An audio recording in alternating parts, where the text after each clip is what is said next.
Umani ng iba't ibang reaksyon mula sa netizens ang inamin ng kapamilya actress na si Catherine Bernardo tungkol sa estado ng kanilang relasyon ngayon ni Jericho Rosales. Lingid sa kaalaman ng marami, matapos ang hindi inaasahang paghihiwalay nila ng aktor na si Daniel Padilla, isang bagong lalaki ngayon ang inuugnay kay Catherine.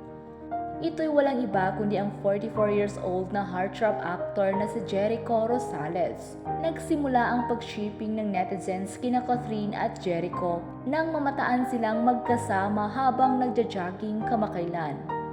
Matatandaang nag-viral ang mga litrato ni Catherine at Jericho na magkasamang nagja-jogging sa gabi sa Marikina Sports Complex. Ni-upload ng isang netizen noong January 29 sa Facebook. Hindi mapigilan kiligin at ship ng marami sina Catherine at Jericho dahil sa hindi maikakailang chemistry ng dalawa. May mga fans din na umasa na magkaroon ng proyekto sina Catherine at Jericho. Sa kauna-unahang pagkakataon, nagsalita na nga si Catherine tungkol sa tunay na estado ng kanilang relasyon ni Jericho.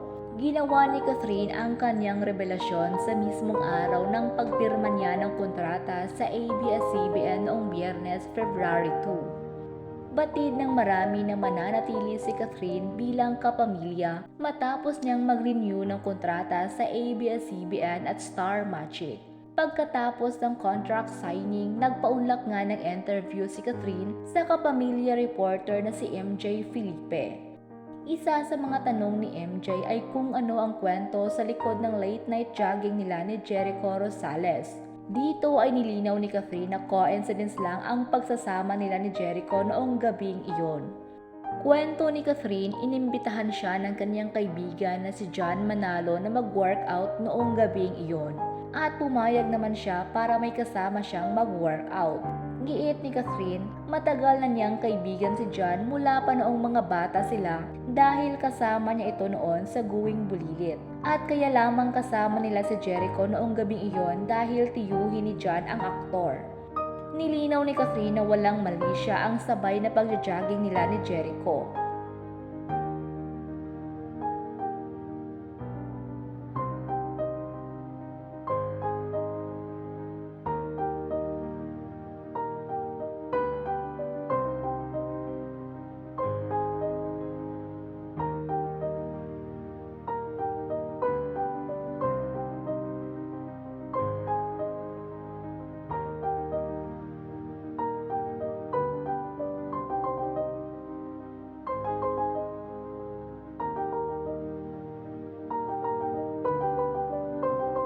Samantala, handang makasama ni Catherine si Jericho sa isang proyekto. Wala siyang masabi kundi puro papuri at paghanga para sa aktor.